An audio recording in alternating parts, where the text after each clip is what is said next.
Hello, hello. How are you today? Happy Tuesday. I am all thrown off. Having that extra day is totally throwing me off. Anyway, I hope you all had a really great Memorial Day weekend. I did, and Memorial Day, you know, gets me thinking about like the death process and life and death and the grief process. And so with grief, because I'm kind of the inadvertent grief expert, one of the things I really learned is that as humans, we don't like feeling grief. We don't, and when I talk grief, I'm not just talking about when someone dies. I'm talking about general beginnings and endings. Hi Stacy.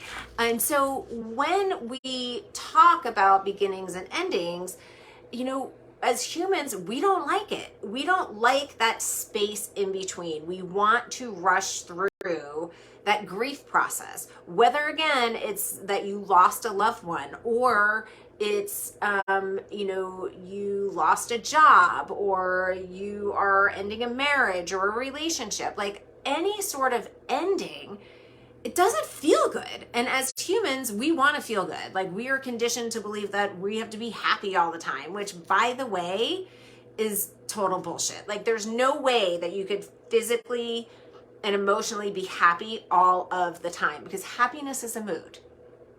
And so some days you feel happy, or some hours you feel happy. Sometimes you feel sad. Sometimes you feel angry. Sometimes you feel fear. It's a mood. It's like the weather. Okay. So you can't be happy all the time. But as humans, we are conditioned to believe that we should be. And so when we are talking about grief and endings, and having these hard feelings that really suck to feel, we don't want to be in it. We want to rush through the process. And so I always share with my clients that, because they're like, we just basically want the magic pill. And I'm like, here's the magic pill. The magic pill is literally going through it. Go through the cave. Go into your cave and tend to yourself in that cave. Lick your wounds. Hang out by the fire. And just allow yourself to be in that space. That space is the fertile void. And it's like, and again, it's a really uncomfortable space to be in. However, if you allow yourself to be in that space, you actually move through the healing process a lot more efficiently.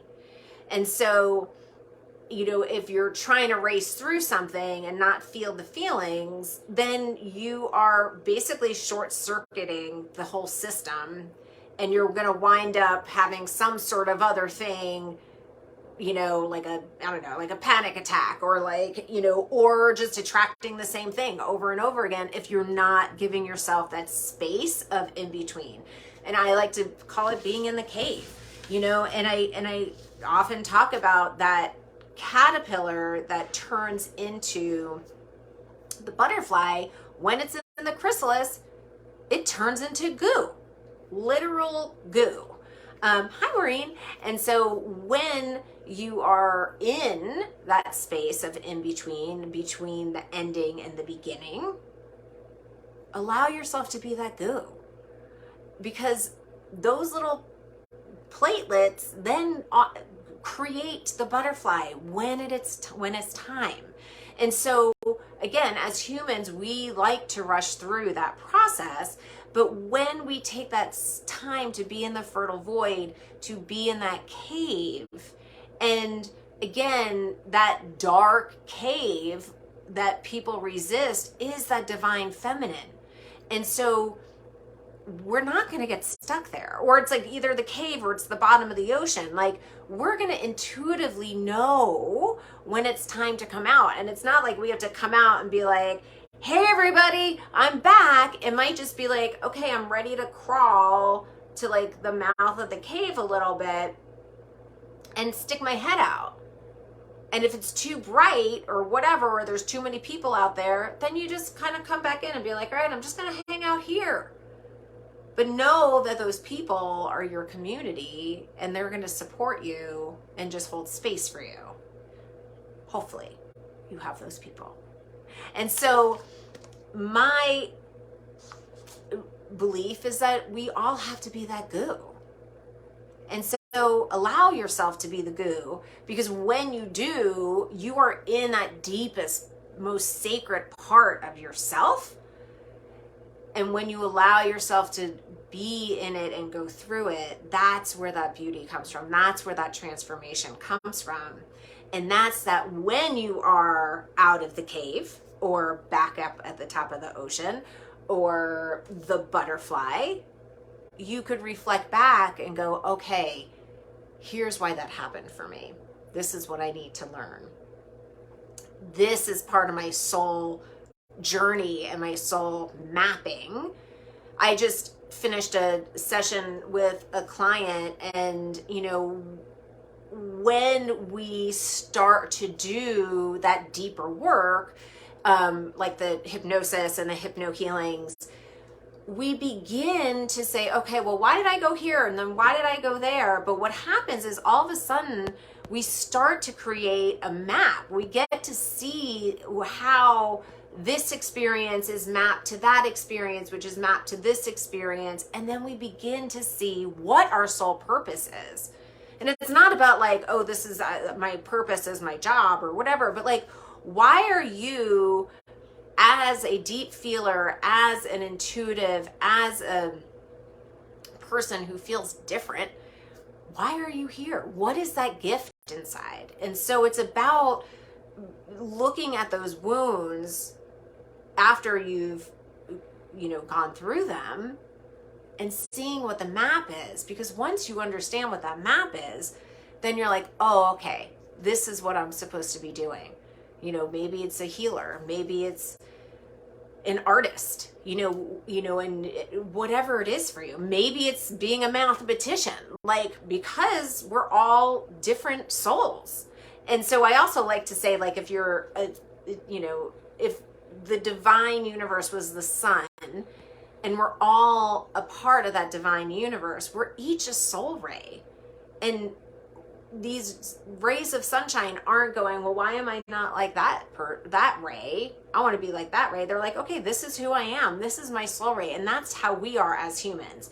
And so when you start to see life in this way, it helps you get through the more challenging times in your life. And so let yourself be the goo, if that's the space that you're in, or maybe you're in the caterpillar space, maybe you're in the butterfly phase, but we are constantly in a phase of death and rebirth throughout our entire earth existence. And so that is what I wanted to share with you all today. I also want to let you know that registration is officially open for Soul Care Six Pack, which is going to have hypno healings in there. And so you will begin to see what your map is if you sign up. I believe I know the link's in there, and I think it's on the top of my page. So I would love to invite you all to join. It is $666 for 6 weeks. It is a steal of a price, and that's actually the numerology for self-love. How rad is that? So we need to take that number back, which is why I chose it. So, and it's 90 minutes every Thursday from 3 to 4:30 Pacific time. And you get my whole digital course, which you'll do on your own. And it's got journal prompts and good nuggets. Aside from the teachings. But the 90 minutes is really about building community. It is about doing these hypno healings so you could get the healings and the maps and the understandings on a deeper level, so that you could truly be the most amazing ray of sunshine that you were born to be. And of course, Q&A, and on the spot coaching with me and all that kind of good stuff. And so it is all really about connection and healing. And I hope you will join me. And that is it for today. I will see you on the flip side, and I will also put that link in here as well. Mwah. Bye.